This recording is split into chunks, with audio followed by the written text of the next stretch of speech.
class. Today we are going to the topic of image sensing and acquisition. Okay, so most of the images in which we are interested are basically generated by the combination of an illumination source and the reflection or absorption of energy from that source by that element of the skin uh, being imaged, as I told you in the last class. Okay, so the illumination and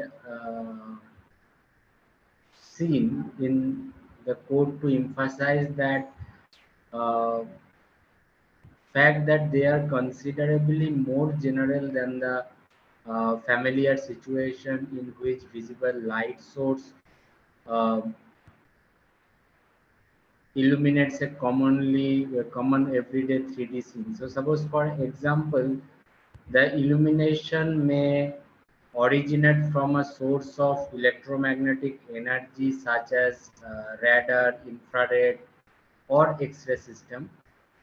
But as I told you in previous classes that it could be originated from less traditional source such as ultrasound or even a computer generated illumination pattern. Okay. Similarly, the scene elements could be familiar objects, but they can just as easily be molecules, buried rock formation, or a human brain.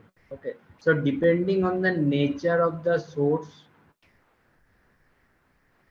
illumination energy is reflected from or transmitted through objects. So an example in the first category is light reflected from a planar surface. And the example for this second category is when X-ray pass through a patient body for the purpose of generating a diagnostic X-ray film.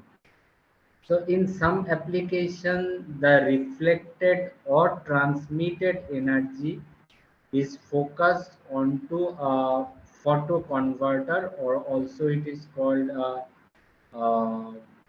phosphor screen, which converts the energy into visible light. Okay, so electron microscopy and some application of gamma imaging use this approach. That means they can uh, it can reflect or transmit energy which is focused on the photoconverter, which converts the energy into visible light. That means gamma ray. We know last class the gamma band is the gamma rays are very harmful for us. So this photoconverter can convert this type of band into the visible light. Okay. So in this slide, you can see here in this image, three images are there. This one is the first image, then this one is the second image, and this one is the third image. So in this figure, three principal sensor arrangement used to transform illumination energy into digital images. The idea is simple. Incoming energy is transformed into voltage by the combination of input electric power and sensor material that is responsive to the particular type of energy being detected. Okay. The voltage output waveform is the response of the sensor, and digital quantity is obtained from each sensor by digitizing its response. Okay, so again I repeat that as you show in the last slide, there are three types of imaging process. One is single imaging sensor, line sensor and array sensor. So this in this picture, in this slide, the three principal sensor arrangement is shown here, which is used to transform illumination energy into digital images. Okay. The idea is very simple. Incoming energy is transformed into voltage by combination of input electric power and sensor material that is responsive to the particular type of energy being detected. Okay. So the output voltage waveform is the response of the sensor, and a digital quantity is obtained from each sensor by digitizing its response. Okay. So here we can see the principal modalities of our image sensing and generation. So in this slide, you can see that there are basically three types of sensor are used. One is the single imaging sensor, second one is the line sensor, and third one is the array sensor.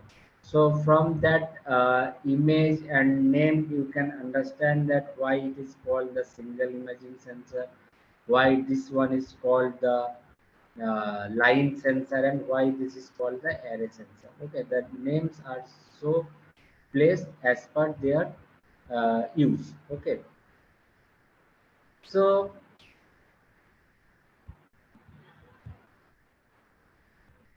the next one is that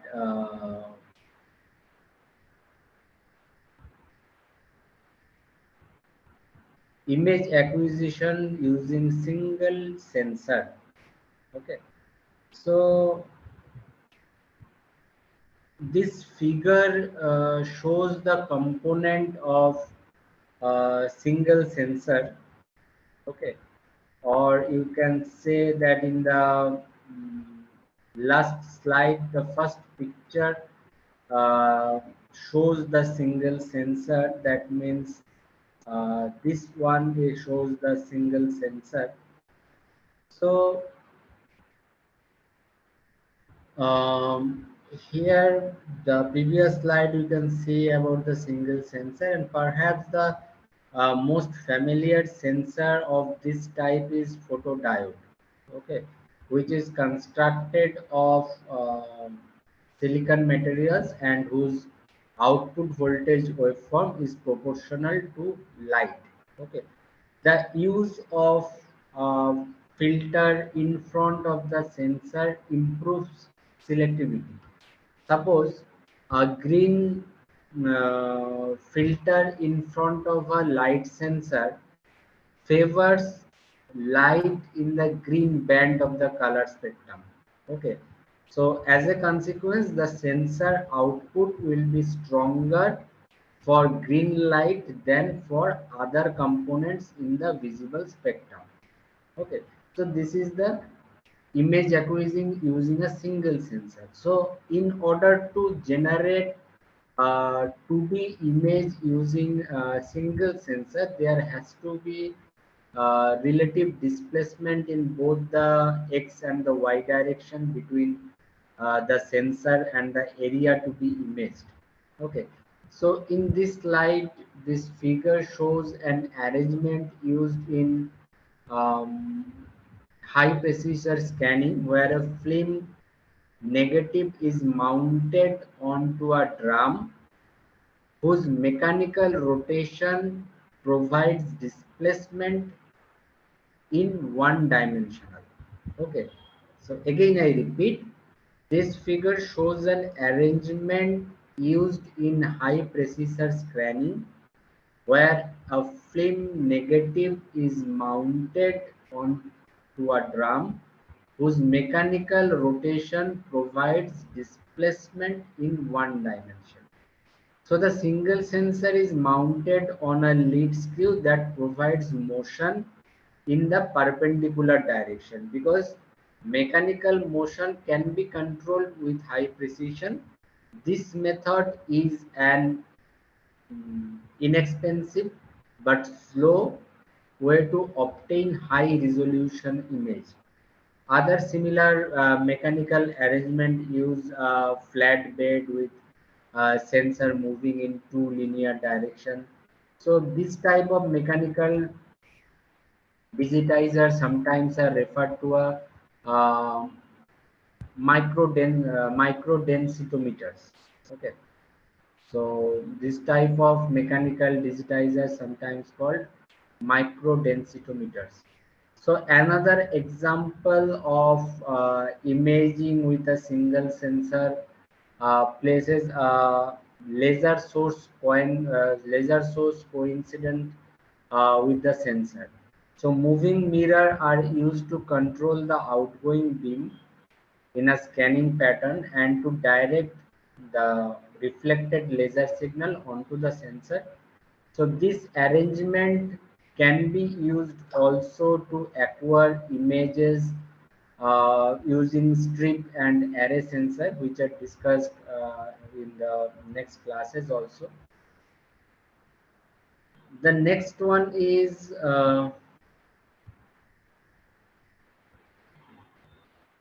using sensor strips. Okay, so image acquisition using sensor strips. So a geometry that is used much more frequently than a single sensor consists of a inline arrangement of sensors in the form of sensor strips. Okay, so this the figure of the previous slide. Okay, so this slide here, this is the line sensor. That means uh, more than one sensor are used in a line for the particular digital image. Okay, so you can say that we can use a sensor strips. Okay, so the strip provides imaging element in one direction. Okay, as you can see in the figure in this slide. So that means the strips provides imaging element in one direction. Motion perpendicular to the strip provides imaging in the other direction. Okay, so that means in this using sensor strips we can it can provide imaging elements in one direction, and motion perpendicular to the strips provide imaging in the other directions also. So in this slide, the first picture in the left hand side picture is shown that. Okay, so this is the type of arrangement used in the most flatbed scanners. Sensing devices with approx 4000 degree 4000 um, type of arrangement used in the most flat blade scanner. Okay, so inline sensors are used routinely in airborne imaging application in which the imaging system is mounted on the aircraft that flies on a constant altitude and speed over a geographical area to be imaged. Okay. So one-dimensional imaging sensor strips that respond to various bands of the electromagnetic spectrum are mounted perpendicularly, as I told you. Uh, the movement should be in perpendicular direction. So the one-dimensional imaging sensor strip that respond to a various bands of the electromagnetic spectrum are mounted perpendicular to the direction of the light. So the imaging strip gives one line of an image at a time, and the motion of the strip complete the other dimension of a two-dimensional image. Okay. So lenses or other focusing schemes are used to project the area to be scanned onto the sensor. Again, the sensor strips mounted in a ring. In the second image in this slide, you can see the sensor strips mounted in a ring configuration are used in medical and industrial imaging to obtain cross-sectional image of 3D object. Okay, so cross-sectional images are also called the slice images. So the sensor strips mounted in a ring configuration are used in medical and industrial imaging to obtain the slice image of the 3D objects, as it is shown in this figure, the right hand portion of this figure. So X-ray source, a rotating X-ray source provides illumination and sensor, and the sensor opposite the source collect the X-ray energy that passes through the object. Okay, so again, a rotating X-ray source provide illumination, and the sensor opposite to the source collect the X-ray energy that passes through the object, or you can say the sensor obviously have to be sensitive to X-ray energy. So this is the basis of medical and industrial computerized axial tomography, or it is also called CAT imaging. Okay, so it is very important to note that the output of the sensor must be processed by reconstruction algorithm whose objective is to transform the sense data into meaningful cross-sectional image. We will go detail again on this part. So the output of the sensor must be processed by reconstruction algorithm whose objective is to transform the sense data into meaningful cross-sectional images. So in other words, images are not obtained directly from the sensor by motion alone. They require extensive processing. Okay, so a 3D digital volume consisting of stacked images is generated as the object is moved in one direction perpendicular to the sensor ring. Other modalities of imaging based on the CAT principle, including the MRI, magnetic resonance imaging, and PET. This is called the positron emission tomography, PET. So the illumination source, sensors, and types of images are different, but conceptually they are very similar to the basic imaging approach. Okay. So the next part is the first two is already done. One is the single sensor and one is the sensor strips. So this is single sensor, this is sensor strips. So now is the array of sensors. So similarly, in the array image acquisition using sensor array. So in the previous slide, we see that how it looks like. So this is in this slide, you can able to see that the sensors are placed not in a line, but these are placed just like an array. So this is called the array sensor. Okay. So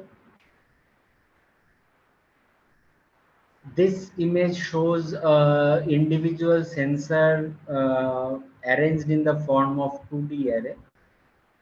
Numerous electromagnetic and some ultrasonic sensing devices frequently are arranged in an array format. This is also predominant arrangement found in digital camera. A typical sensor for this camera is a CCD array, which can be manufactured with broad range of sensing properties and can be packaged in rugged arrays of 4000 into 4000 elements or more. So these array sensors are used in the modern cameras also. So these CCD sensors are used widely in digital cameras and other light sensing instruments. The response of each sensor is proportional to the integral of the light energy projected onto the surface of the sensor. Again, I repeat, the response of each sensor is proportional to the integral of the light energy projected onto the surface of the sensor. It is a property that is used in astronomical and other applications requiring low noise images. So noise reduction is achieved by letting the sensor integrate the input light signal over minutes or even hours. Okay. So that's how we can reduce the noise. And because the sensor array, as per this figure, is two-dimensional, its key advantage is that a complete image can be obtained by focusing the energy pattern onto the surface of the array.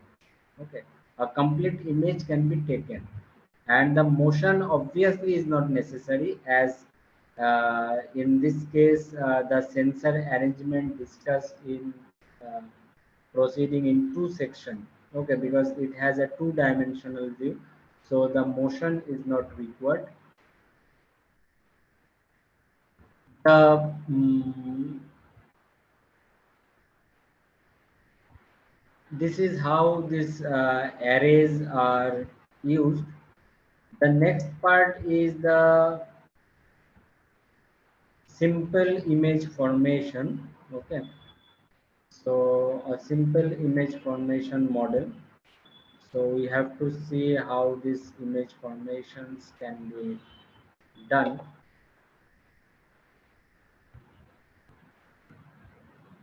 How this image formation can be done. So as we told that images by two-dimensional functions of the form of, suppose, fx comma y, the value or the amplitude of f at any spatial coordinates xy is a positive scalar quantity whose physical meaning is that its physical meaning is determined by the source of the image. Okay, its physical meaning, this spatial coordinate x comma y, it is a positive scalar quantity, and its physical meaning is determined by the source of the image. So when an image is generated from a physical process, its intensity value are proportional to the energy radiated by the physical source. Okay, or you can say that the electromagnetic waves. So as a consequence, this fx comma y must be non-zero and finite. So that's why we can write it as the value of this fx comma y, or the function xy can be, the value of this function xy can be in between from 0 to infinite. Okay, so this function fxy may be characterized by two components. The first one is the amount of source illumination incident on the particular scene which is being viewed. And the second one is the amount of illumination reflected by the objects in the screen. Okay, so appropriately these are called the illumination and reflectance components and are denoted by, this illumination component is denoted by small I within bracket x comma y, that means function I x y, and this reflectance component is called small r within bracket x comma y, that means r function with x comma y. So we can write these two functions combined is a product to form fx comma y.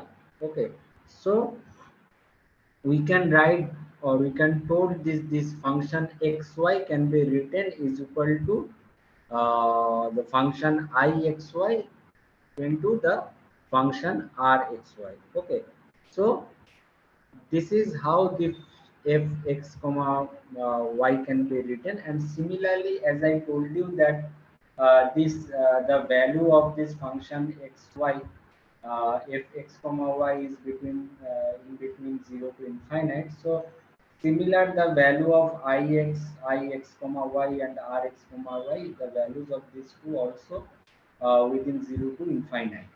Okay,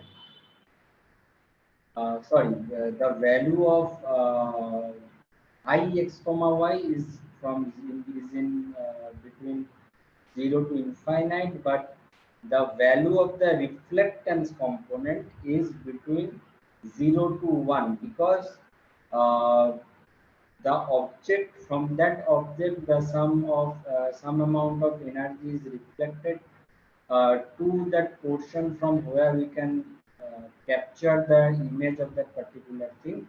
So the reflectance component value is not infinite, it has a value and it is denoted by 1. Okay, so the value of ix comma y is in between 0 to infinite, and the value of rx comma y is in between 0 to 1. So this value of Rxy indicates that reflectance is bounded by 0, that means total absorption, and 1, that means total reflection. 0 to 1 means 0 means total absorption, 1 means total reflection. So the nature of Ixy, that means the illumination component, is determined by the illumination source, and the reflectance component is determined by the characteristics of the imaged object.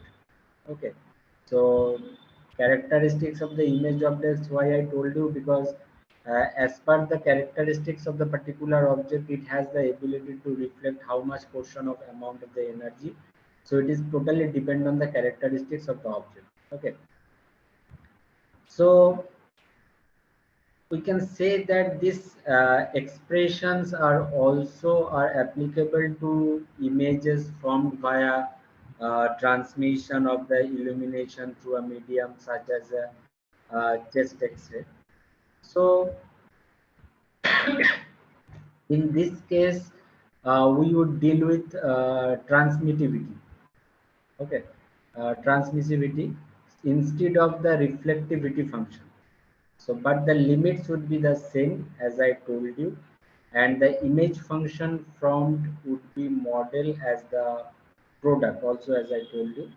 Okay, so in this case, in case of this X-ray, that there are two components. One is the illumination component, and one other one is the transmissivity component instead of the reflectivity function. Okay, so the values of fxy or ixy or rxy are all in theoretical bound. So the following average numerical figure illustrates some of the typical range of ixy. So suppose on a clear day the sun may produce in excess of 90,000 um, illumination per meter square of illumination on the surface of the earth. So this figure decreases to less than 10,000 lumen per meter square on a cloudy day. So on a clear evening, a full moon yields about 0 0.1 lumen per meter square of illumination. The typical illumination level in a commercial office is 1000 lumen per meter square. Similarly, the typical values of this reflectance component is 0.01 for black velvet, 0.65 for stainless steel, zero point 0.8 for flat white wall paint, zero point 0.9 for silver plated metal, 0.93 for snow, etc. Okay, so these are the different values of the illumination component and the reflectance component. So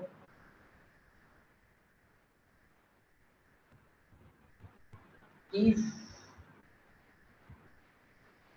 just okay.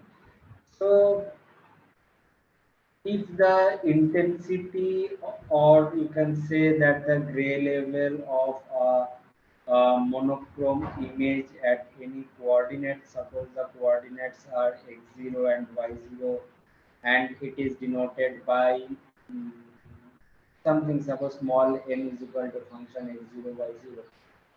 So from that we can write this intensity of this monochrome image can be um, evident, which lies in the L minimum to L max. So in theory, the only requirement on uh, minimum luminous is that is to be positive, and on L max that to be finite. So in practice, this L minimum is equal to the combination of the I and R. That means as it is L minimum, the function is minimum. That means it is the product of the I minimum and the R minimum.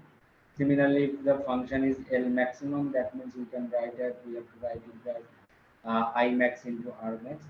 So using preceding average office illumination and the range of the reflectance values, uh, as per the guidelines of the in India, we may expect that this function f or L minimum, whatever you call it, is 10 lumen, and for L max it is 1000, to be typically limits for this indoor values in the absence of additional illumination. Okay, so this is the how an image is being formed, and how it is digitized. So, so this is what I told you: the illumination and the reflectance. This fxy is equal to that ixy into rxy. This first part is the illuminous component, and the second part is the reflectance component. Okay. So the next one is that image sampling and quantization.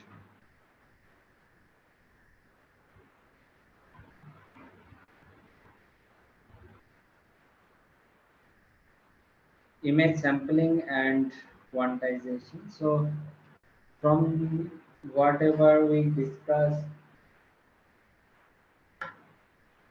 we see that there are numerous ways to acquire images, but our objective in all is the same: to generate digital images from the sense data. Okay. The output of most sensor is a continuous voltage waveform whose amplitude and spatial behavior are related to the physical phenomena being sensed. So to create a digital image, we need to convert the continuous sense data into digital form. So this involves two processes. One is sampling and another one is quantization. Okay. So that means this sampling and quantization is required to create a digital image. Okay, so to create this digital image, we need to convert the continuous sense data into digital form. Okay, and in this process, there are two processes. One is sampling, and another one is quantization. So the basic idea behind sampling and quantization. Okay, you can see in this image.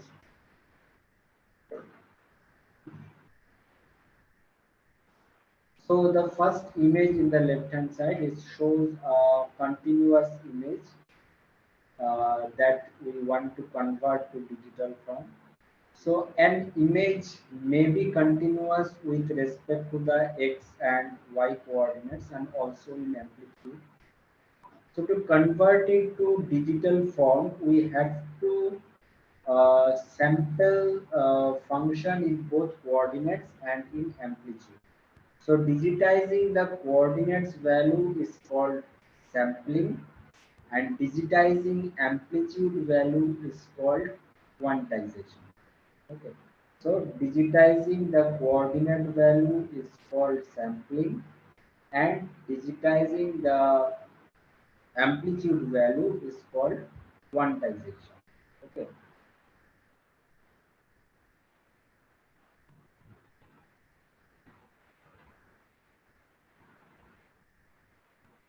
So the one-dimensional function which you can see in this uh, right hand top picture, which is a plot of amplitude, or you can say that intensity level values of the continuous images along the line segment of AB. In this first figure in the left hand side, as it is written A to B. So we can take this to plot of the amplitude or the intensity level values of continuous imaging along this line segment. So the random variation are due to image noise. Okay, you can see there are random variation. So to sample this function, we take equally spaced samples along line AB. Okay, you can see the left hand side, the below the left hand side picture, the sampling it is written. So so to sample this function, we take equally spaced samples along the line AB. So the spatial location of each sample is indicated by a vertical tick mark in the bottom part of the figure. So the samples are shown as small white square superimposed on the function. The set of this discrete location gives a sample function. However, the values of the samples still vertically a continuous range of the intensity values. So in order to form a digital function, the intensity values also must be converted, or you can say quantized into discrete quantity. Okay.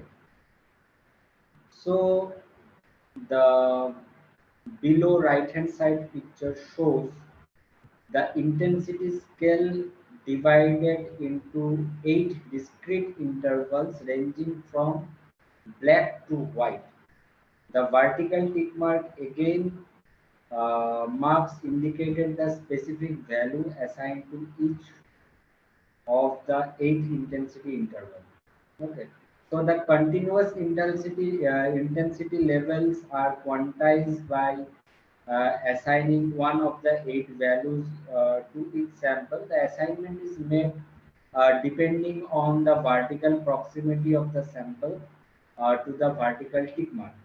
So the digital samples resulting from both sampling are quantized are shown in the last picture in the bottom right hand side picture. So starting at the top of the image and carrying out the procedure line by line produces a two-dimensional digital image. It is simplified and it implies that in addition to the number of discrete level used, the accuracy achieved in quantization is highly dependent on the noise content of the sample signal. Okay. So sampling in the manner just I told you that we have a continuous image in both coordinate direction as well as in amplitude. So in practice, the method sampling is determined by sensor arrangement used to generate the image. So when an image is generated by a single sensing element combined with mechanical motion, as I showed you in the previous slide, the output of the sensor is quantized in the manner described as I told you. So however, the spatial sampling is accomplished by selecting the number of individual mechanical increments at which we activate all the sensors to collect the data. Okay. So mechanical motion can be made very exact. So in principle, there is almost no limit as to how fine we can sample an image using this approach.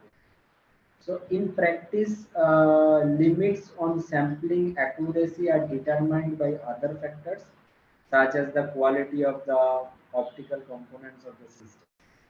So when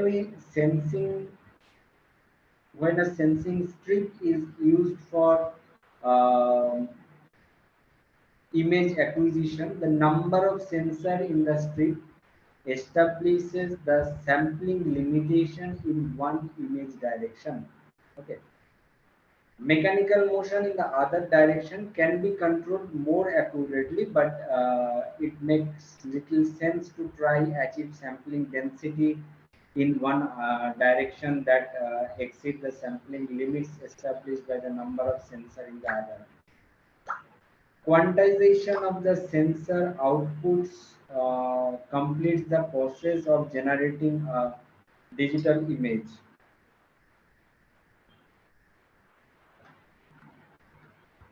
So,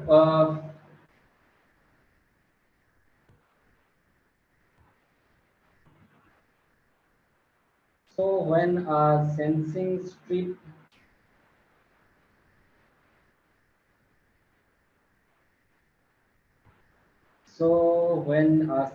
strip is used for image acquisition, the number of sensors in the strip establishes the sampling limitation in one image direction. Mechanical motion in the other direction can be controlled. Okay. So when a sensing array is used for image acquisition, there is no motion and the number of sensors in the array establish the limit of sampling in both directions. Okay. As I told you, quantization of the sensor output is as before. In this slide, um it illustrates this concept. It shows continuous image projected onto the plane of an array sensor, and the second right side picture shows the image after sampling and quantization. Okay. So clearly the quality of the digital image is determined to a large degree by the number of samples and discrete intensity level used in sampling and quantization. However, as I told you in the previous slide, image content is also an important consideration in choosing this parameter. So this is the sampling and quantization. The next one is the representing a digital image. So this is a very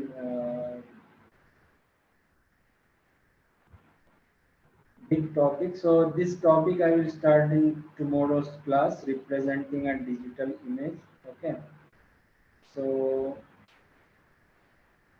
up to now, if you have any problem, you can ask. Otherwise, you can switch on your video so that I take a snapshot.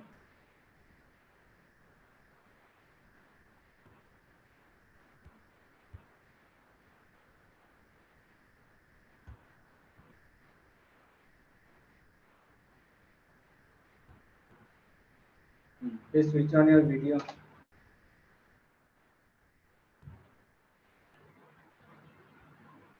Ritika and Hira, please switch on your video.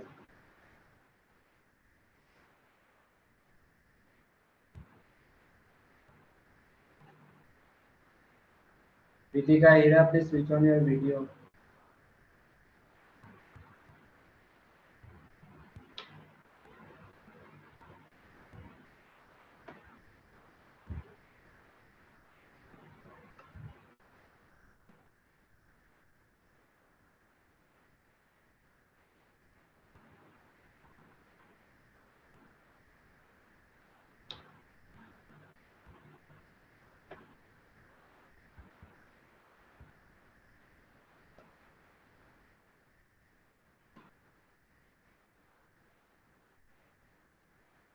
Okay, thank you. We will meet again on tomorrow.